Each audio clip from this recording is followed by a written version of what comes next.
नमस्ते दोस्तों, आपके अपने YouTube चैनल ज्ञानो स्पेयर एजुकेशन में आपका मैं कपिल शर्मा बहुत बहुत स्वागत करता हूं। और आगे किसी टॉपिक पे बढ़ने से पहले आपको नववर्ष 2025 की बहुत बहुत शुभकामनाएं। और 2025 में मैं उम्मीद करता हूं कि ये जो 2025 वर्ष है वो आपके लिए नई नई सौगातें लेके आए और आपने जो भी सपने देखे हैं वो आपके ज़रूर पूरे होंगे। इसी कामनाओं के साथ अपन अपनी जो जर्नी है जो पढ़ने की उसकी तरफ आगे बढ़ते हैं। अब तक के मैंने जो कंप्यूटर के ऊपर जो आधारित सिलेबस था वो मैंने आपको करवाया है। पिछली क्लास में हमने इनपुट आउटपुट डिवाइसेस और सॉफ्टवेयर के बारे में पूरा अध्ययन किया था। आज अपन जो नया टॉपिक लेने वाले हैं वो टॉपिक रहेगा ICT, information and communication technology. तो इंफॉर्मेशन एंड कम्युनिकेशन टेक्नोलॉजी की एक तकनीक है जिसके माध्यम से हार्डवेयर, सॉफ्टवेयर या जितने भी उपकरण हैं जैसे कि कंप्यूटर है, आपका टीवी है, स्मार्टफोन्स हैं, इंटरनेट हैं, इनके माध्यम से सूचनाओं का अर्जन किया जाता है, सूचना को प्रोसेस किया जाता है, आदान प्रदान के साथ सूचना का प्रसार भी किया जाता है। तो जिस विज्ञान की जिस शाखा के तहत अपन ये जो काम करते हैं उसको इंफॉर्मेशन और कम्युनिकेशन टेक्नोलॉजी कहा जाता है।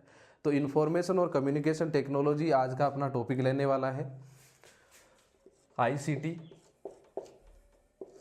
तो ICT की जो फुल फॉर्म है वो आपको याद रखनी है, information and communication technology. Information and communication technology.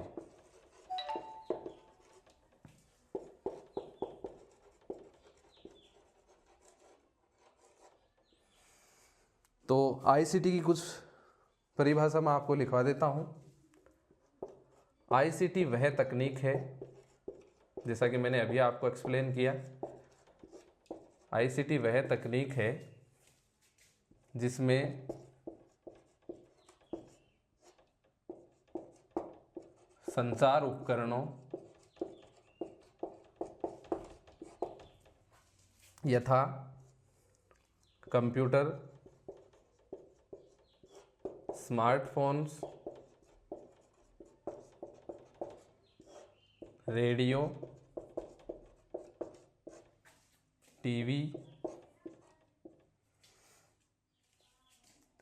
TV, internet, telephone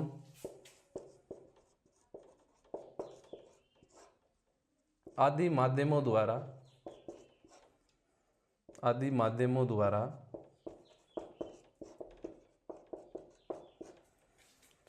सूचना का आदान प्रदान, सूचना का आदान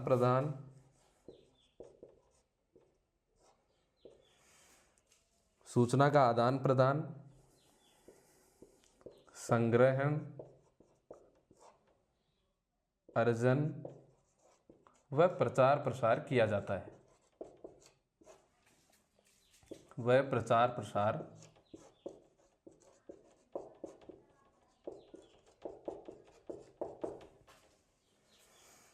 तो ये ICT की एक कॉमन परिभाषा मैंने आपको बताई है। जैसा कि मैंने आपको बताया था कि ICT जिसकी फुल फॉर्म है information and communication technology, ICT वह तकनीक है जिसमें संचार उपकरणों में अलग अलग संचार उपकरण जैसे आप जानते ही हो, computer, smartphones, radio, TV, internet, telephone आदि माध्यमों द्वारा सूचना का आदान प्रदान, संग्रहण, अर्जन व प्रचार प्रसार किया जाता है।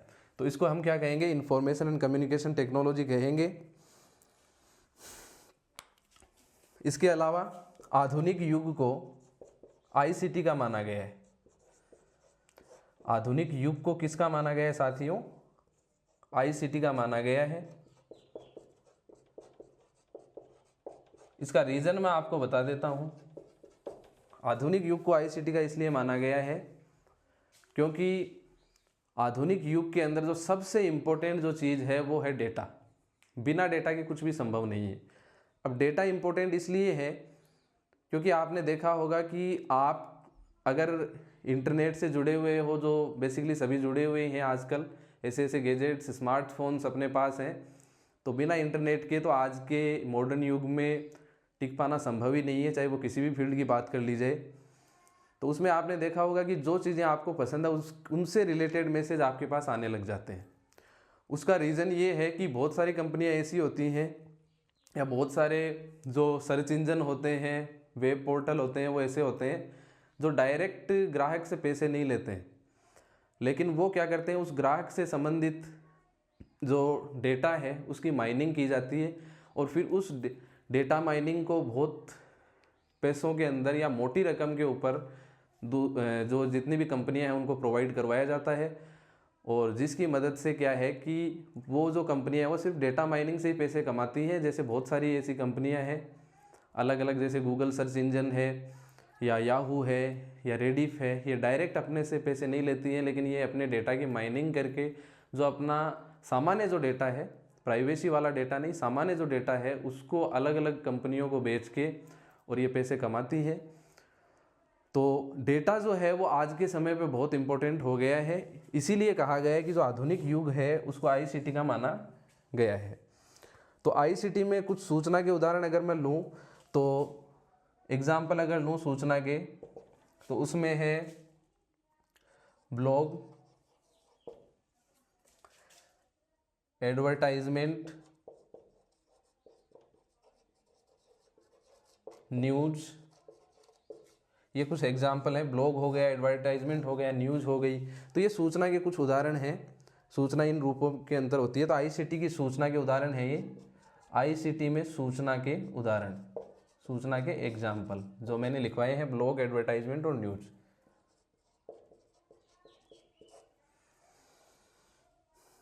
तो इसका आप स्क्रीनशॉट ले सकते हो। इसके बाद में अपन आगे बढ़ते हैं।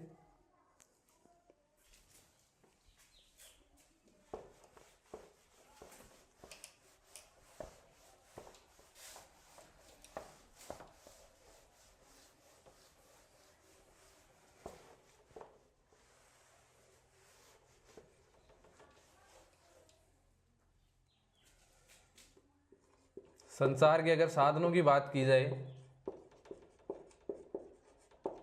या सूचना के साधन, संचार या सूचना के साधन,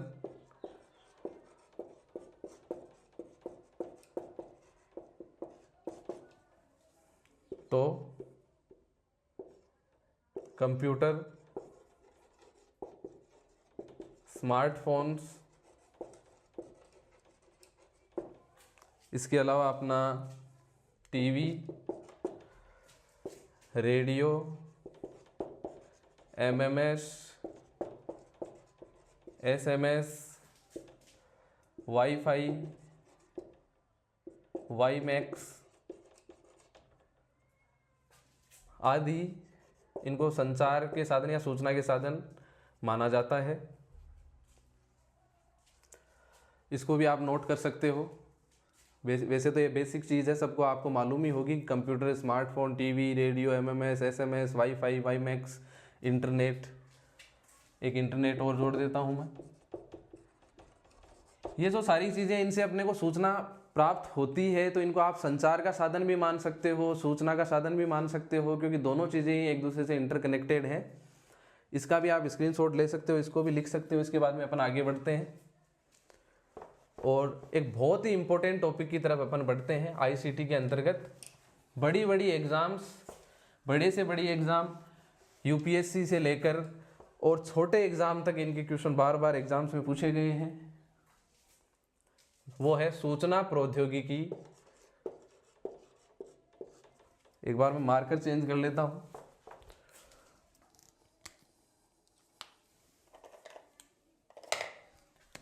सूचना प्रौद्योगिकी अधिनियम 2000,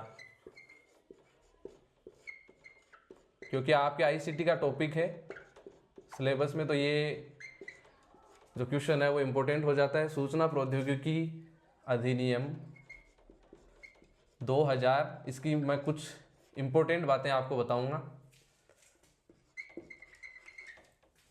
इंफॉर्मेशन टेक्नोलॉजी एक्ट 2000, सूचना प्रौद्योगिकी अधिनियम 2000 है, उसको 20 अक्टूबर 2000 को लागू किया गया था। 20 अक्टूबर 2000 को लागू करने के बाद 27 अक्टूबर 2008 के अंदर इसमें एक परिवर्तन किया गया। 27 अक्टूबर 2008 के अंतर्गत इसमें 27 अक्टूबर 2008 को इसमें जो एक अध्याय 2 की धारा है, इसमें एक नई धारा जोड़ी गई थी जिसका नाम था धारा 66। और धारा 66 के अंतर्गत अगर कोई भी व्यक्ति किसी दूसरे व्यक्ति को आक्रामक संदेश या आपत्तिजनक संदेश भेजता है तो उसमें उसके खिलाफ दंडात्मक कार्यवाही करने का प्रावधान किया गया था। दंडात्मक कार्यवाही के तहत 3 साल की सज़ा या फिर जुर्माना या फिर 3 साल की सज़ा व जुर्माना दोनों होने का प्रावधान उसके अंदर किया गया था। इसके बाद में इसमें जो परिवर्तन किया गया, सूचना प्रौद्योगिकी अधिनियम 2000 के अंदर जो परिवर्तन किया गया वो 5 फरवरी 2009 के अंतर्गत किया गया।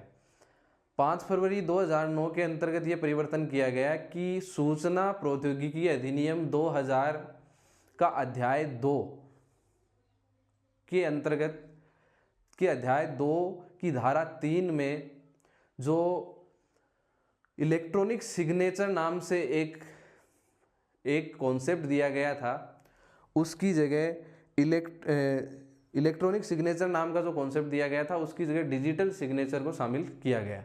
तो ये कुछ परिवर्तन है जो इसके अंदर किए गए, जो मैंने आपको वर्बली बता दिए हैं, ओरली मैंने आपको बता दिए हैं, लेकिन अब मैं इसको वैसे लिख देता हूँ जिससे आपको ये ध्यान में रहे और नोट्स भी आप इसके बना सको। तो सबसे पहला इसमें है कि सूचना प्रौद्योगिकी अधिनियम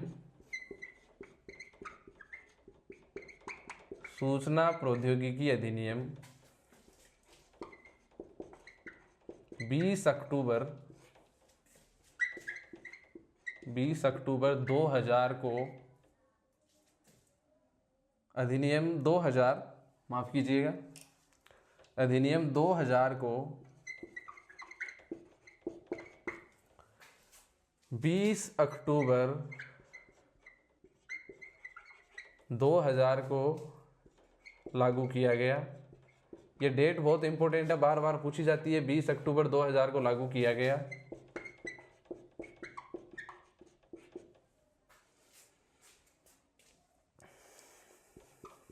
फिर 27 अक्टूबर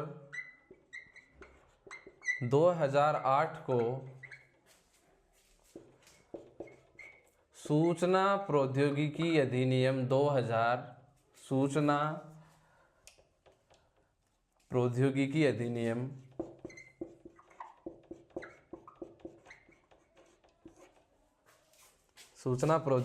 अधिनियम 2000 में कुछ जोड़ा गया।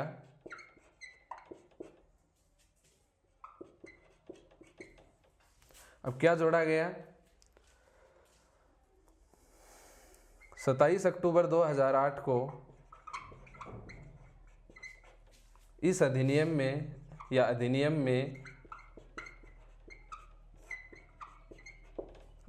में धारा 66A का समावेश किया गया।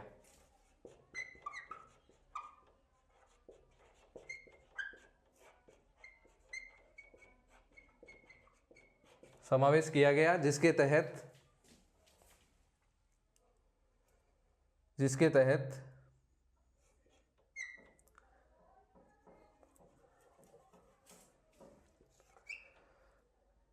एक व्यक्ति द्वारा दूसरे व्यक्ति को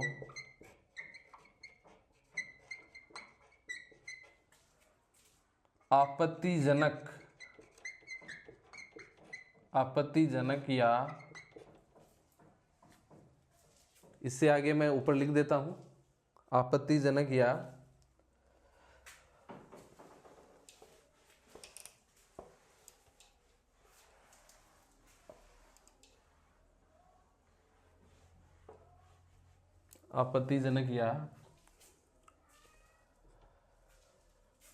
आक्रामक शब्दों का उपयोग करने पर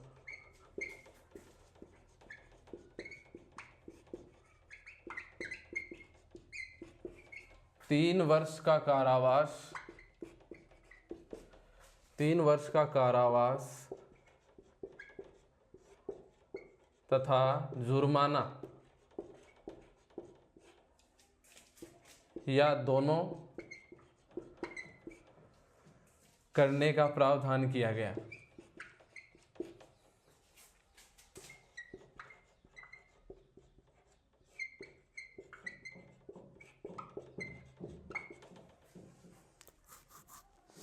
दो 2009 के अंतर्गत सूचना प्रौद्योगिकी अधिनियम में दोबारा बदलाव किया गया और उसमें डिजिटल सिग्नेचर को, इलेक्ट्रॉनिक सिग्नेचर की जगह डिजिटल सिग्नेचर को जोड़ा गया। तो वो भी मैं आपको लिखवा देता हूं, अभी इसका आप स्क्रीनशॉट ले सकते हो।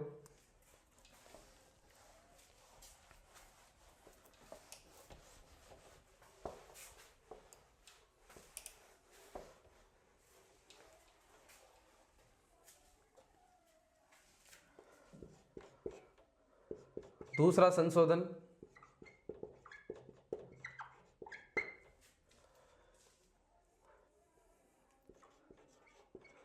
सूचना प्रौद्योगिकी अधिनियम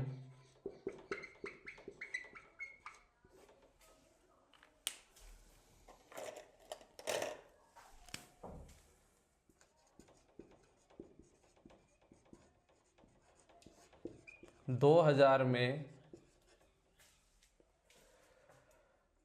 दूसरा संशोधन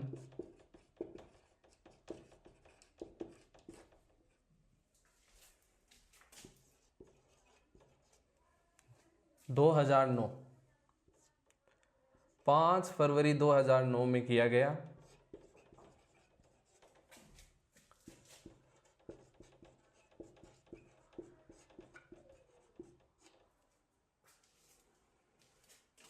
इस संशोधन के तहत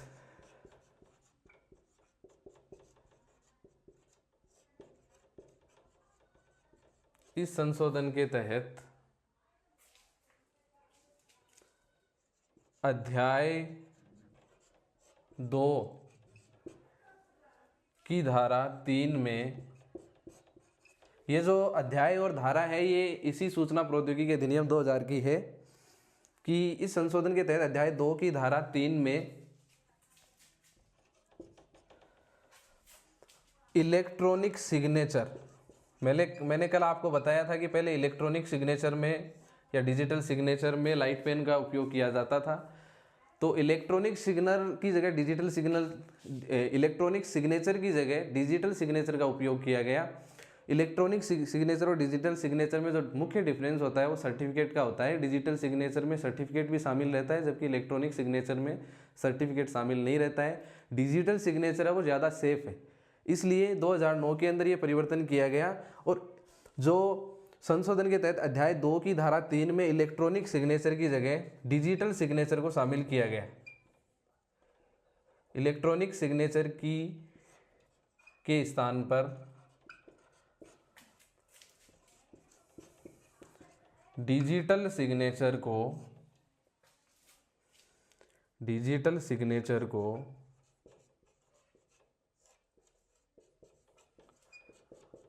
शामिल किया गया।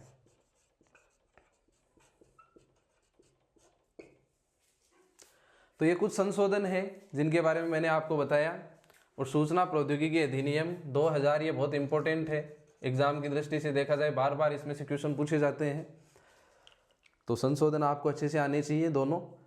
और ये कब लागू हुआ, ये दोनों तीनों चीज़ें इंपॉर्टेंट है, कब कब इसमें संशोधन किए गए, कब लागू किया गया, ये आपको अच्छे से आना चाहिए। इसका स्क्रीनशॉट आप ले सकते हो। इसके बाद में अपन आगे बढ़ते हैं।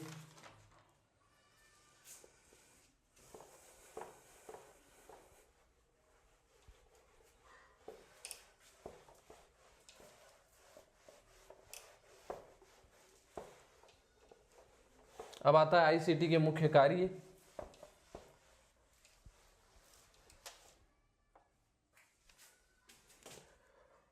तो आईसीटी के जो मुख्य कार्य हैं वो हैं कलेक्शन ऑफ डेटा। सबसे पहले तो डेटा को कलेक्ट करना, उसके बाद में प्रोसेसिंग ऑफ डेटा, डेटा को प्रोसेस करना, इसके अलावा स्टोरेज ऑफ डेटा और ट्रांसमिशन ऑफ डेटा। तो सबसे पहले जो आता है आईसीटी के कार्य,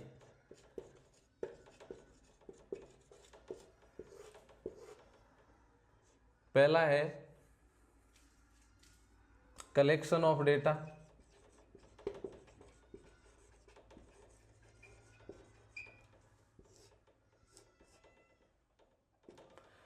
कलेक्शन ऑफ डेटा का मतलब है कि जो अलग अलग तरह के डेटा हैं उनको कलेक्ट करना, उनका एनालिसिस करना और जो इम्पोर्टेंट जो इन्फॉर्मेशन है डेटा के अंदर से उसको सिंचित करना, वो कलेक्शन ऑफ डेटा में आता है।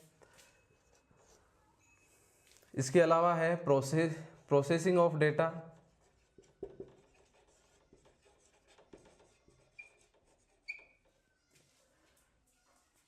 डेटा को कलेक्ट करने के बाद प्रोसेस आता है। प्रोसेस के अंदर उन्हीं डेटा को प्रोसेस किया जाता है जो डेटा काम का है। कहने का मतलब इन्फॉर्मेशन, नॉर्मल जो डेटा होता है उसको इन्फॉर्मेशन में कन्वर्ट किया जाता है, तब जाके वो डेटा है वो अपने लायक उपयोगी हो पाता है। तो processing of data, processing of data के अलावा तीसरा जो कार्य है वो है स्टोरेज ऑफ डेटा, जो इम्पोर्टेंट डेटा है उसको स्टोर करना।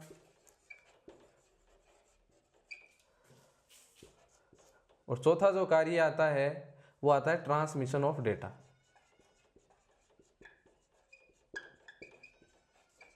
डेटा को ट्रांसमिट करना, एक जगह से दूसरी जगह स्थानांतरित करना। तो ये कुछ आईसीटी के मुख्य कार्य हैं जिनको आप नोट डाउन कर सकते हो। इसके बाद में आगे बढ़ते हैं।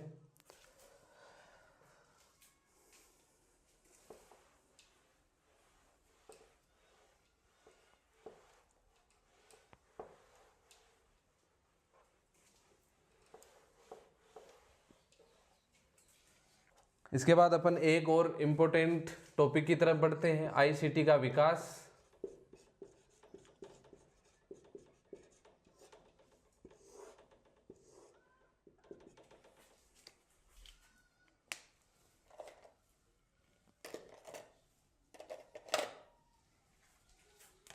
तो आईसीटी का विकास है वो 1450 ईस्वी में, 1450 ईस्वी में जर्मनी के गुटेनबर्ग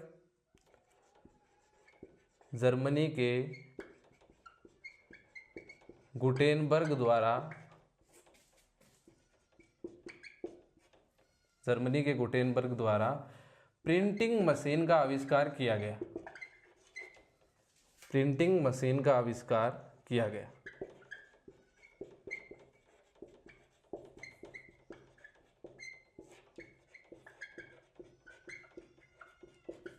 तो यहाँ से जो आईसीटी का विकास है वो शुरू होता है।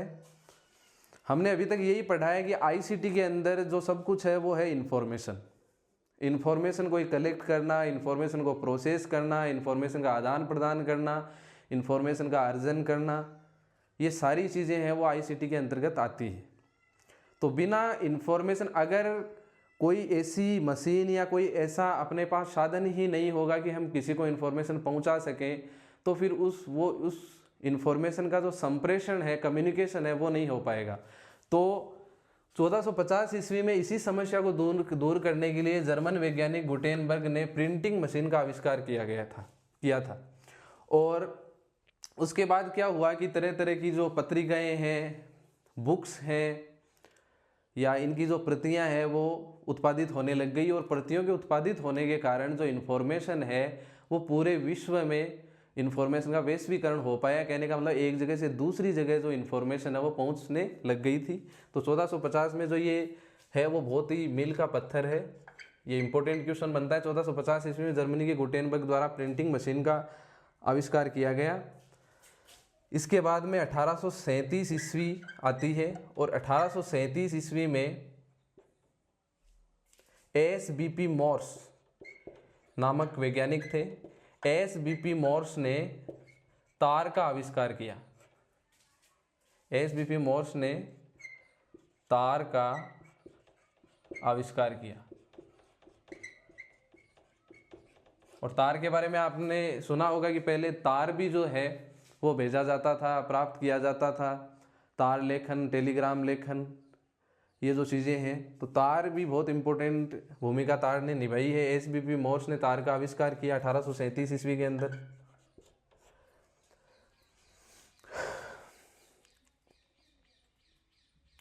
इसके बाद में संचार के क्षेत्र में कितना का आविष्कार हुआ वो अपन अलग से पढ़ेंगे, पहले आप इनको नोट कर लीजिए।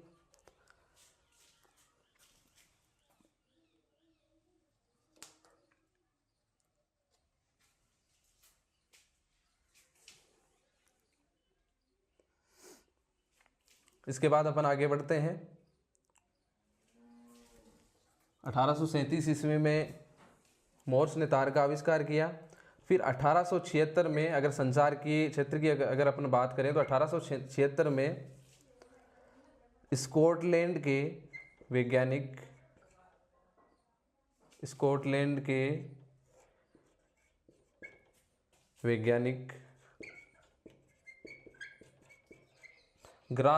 एलेक्जेंडर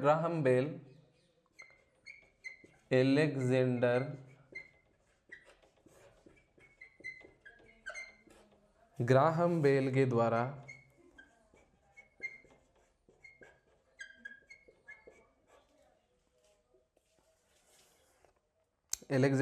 बेल के द्वारा टेलीफोन का आविष्कार किया गया।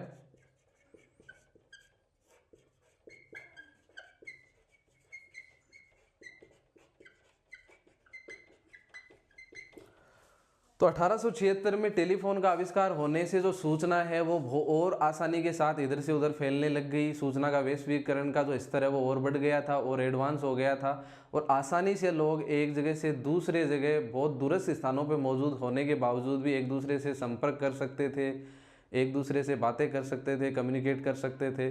तो इससे जो सूचना प्रौद्योगिकी है उसका विकास है वो तेज हुआ। इसके बाद में जो वर्ष आता है वो आता है 1895। 1895 ईस्वी के अंतर्गत इटली के वैज्ञानिक जी मार्कोनी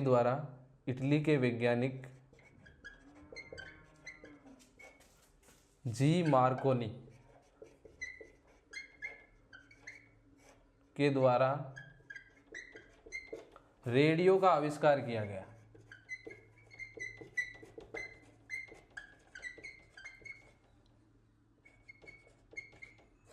रेडियो का आविष्कार किया गया। तो रेडियो के आविष्कार करने से क्या है कि 1876 में जब टेलीफोन आया था तो टेलीफोन में तो एक व्यक्ति दूसरे से संपर्क कर पाता था, लेकिन रेडियो के माध्यम से क्या हुआ कि जो सूचना है वो एक बार में बहुत से लोगों के पास पहुंचने लग गई। रेडियो जो है वो बहुत बड़े ग्रुप को टारगेट करता है, जैसा भी कि आपको पता ही है। तो इससे जो सूचना का जो संप्रेषण है वो और भी तीव्र गति से होने लग गया। तो इसका आप स्क्रीनशॉट ले सकते हो। इसके बाद में अपन आगे बढ़ते हैं।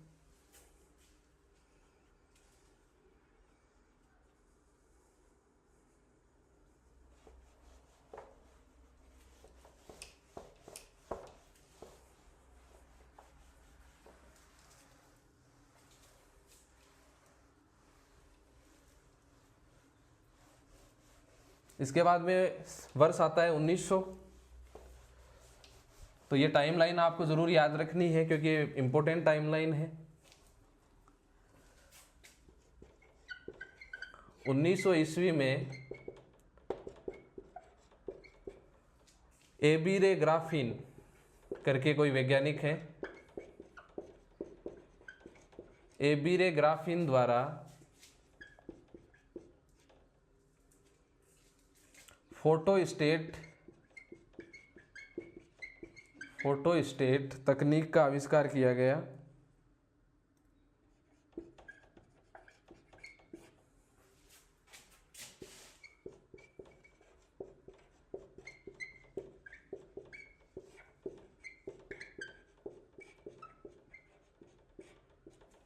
फोटोस्टेट तकनीक का आविष्कार किया गया। इसके बाद में जो वर्ष आता है वो आता है 1925। 1925 ईस्वी के अंदर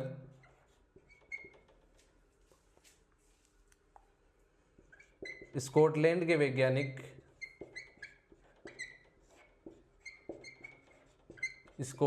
वैज्ञानिक जे एल बेयर्ड द्वारा टीवी का आविष्कार किया गया, टेलीविज़न का आविष्कार किया गया। जे एल बेयर्ड द्वारा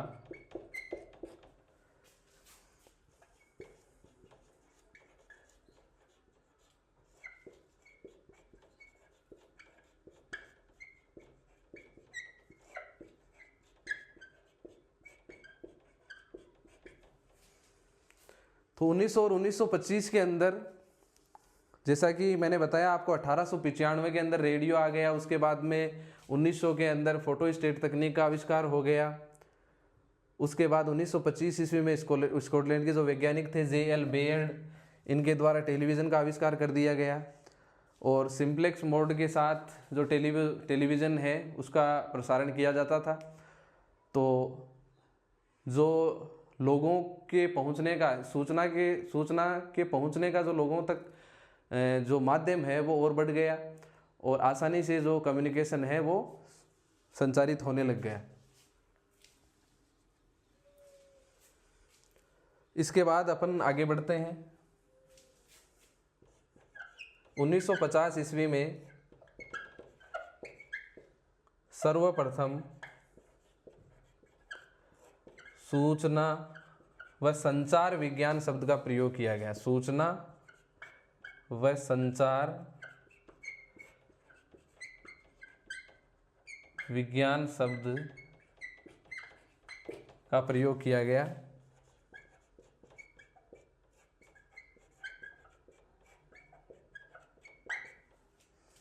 उसके बाद में 1957 ईस्वी में 4 अक्टूबर 1957 को रूस द्वारा प्रथम संचार उपग्रह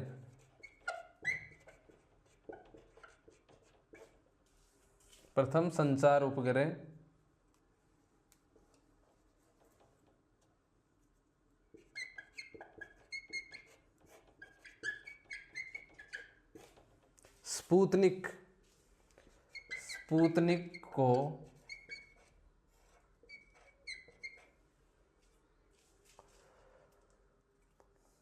प्रक्षेपित किया गया।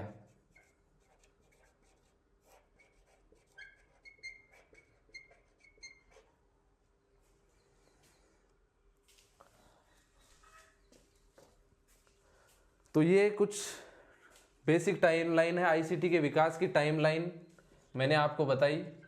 ये टाइमलाइन आपको याद रखनी चाहिए, बहुत ही इम्पोर्टेंट टाइमलाइन है। और इसमें एक भी जो आविष्कार है वो ऐसा नहीं है जो आपसे रिलेटेड नहीं हो या आपके काम का नहीं हो। हर एक टाइमलाइन का हर एक आविष्कार है वो संचार तकनीकी से सीधा जुड़ा हुआ है, आईसीटी से सीधा जुड़ा हुआ है, और आपको ये आना चाहिए।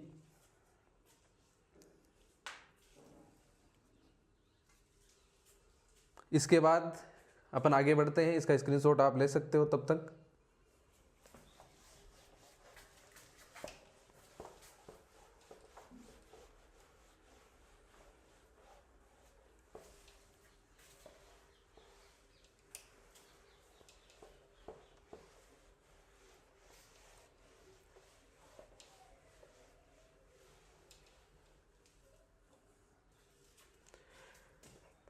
इसके बाद 1969 में ARPANET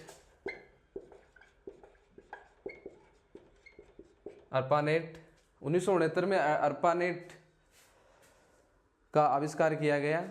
ये पहला नेटवर्क था दुनिया का जो 1969 में आया था, और इसको जो अमेरिका की सुरक्षा एजेंसी थी उसने बनाया था। और इसका पूरा नाम था एडवांस्ड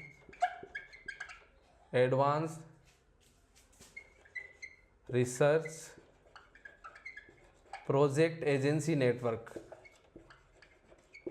ये 1969 में आया था।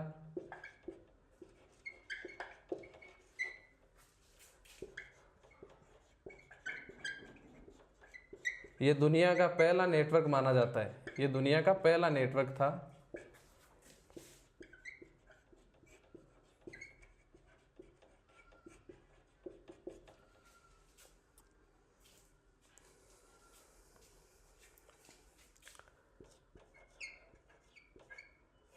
इसके बाद में 1990 के अंदर Tim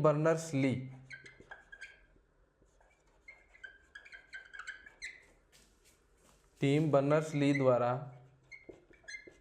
WWW world wide web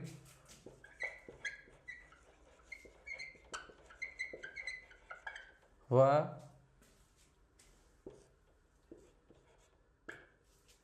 HTML hypertext markup language, hypertext के फुल फॉर्म आपको ज़रूर याद रखनी चाहिए, मार्कअप लैंग्वेज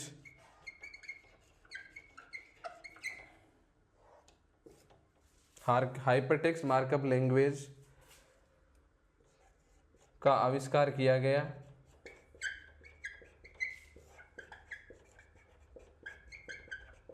HTML का जो यूज है दोस्तों वो किया जाता है वेब पेज बनाने के लिए, वेब पेजेस डिज़ाइन करने के लिए।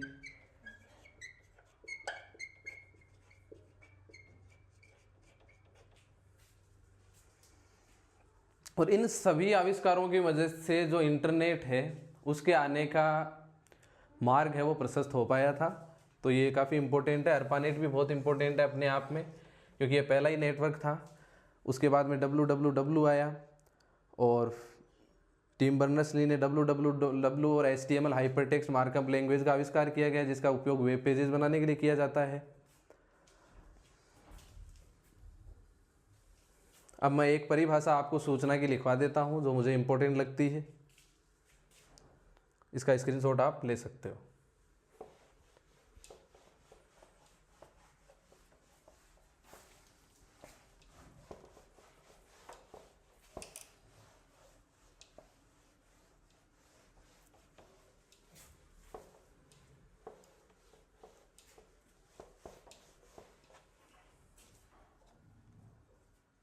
एनसाइक्लोपीडिया ऑफ ब्रिटेनिका के अनुसार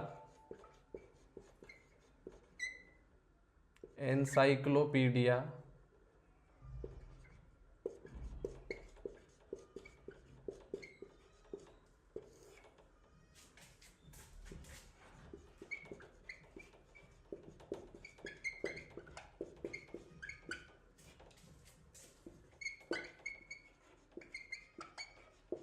अनुसार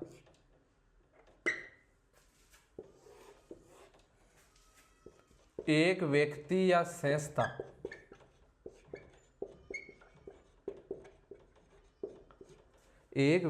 संस्था द्वारा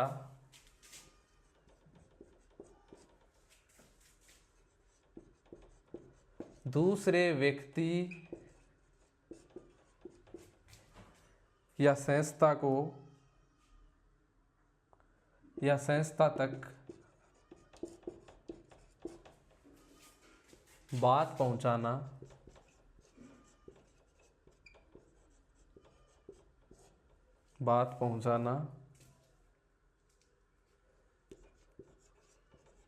सूचना है।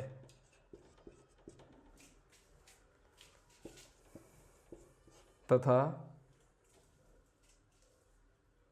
संचार एक तथ्य का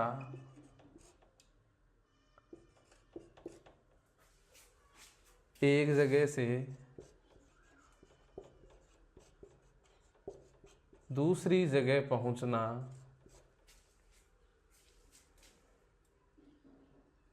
तथा एक तथ्य का संचार मैं यहां से हटा देता हूं, तथा एक तथ्य का एक जगह से दूसरी जगह पहुंचना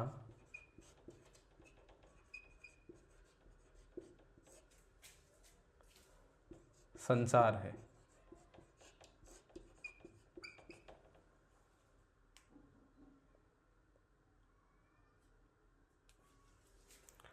तो एनसाइक्लोपीडिया ऑफ ब्रिटेनिका ने यह परिभाषा दी कि एक व्यक्ति या संस्था द्वारा दूसरे व्यक्ति या संस्था तक बात पहुंचाना सूचना है तथा एक तथ्य का एक जगह से दूसरी जगह पहुंचना संचार है। तो आज की जो ये क्लास है वो यहीं तक समाप्त होती है। आपको जो भी आज बताया गया था अलग अलग, जैसे कि आईसीटी है, आईसीटी का विकास है, जो सूचना प्रौद्योगिकी अधिनियम है, सारी इंपॉर्टेंट चीज़ें हैं, उनको आपको अच्छे से पढ़ना चाहिए। उसके अलावा जो अलग अलग टाइमलाइंस है उसको भी आपको अच्छे से देखना है। फिर किसी वीडियो में फिर हाजिर होंगे, तब तक के लिए नमस्कार, जय हिंद, जय भारत, पढ़ते रहिए।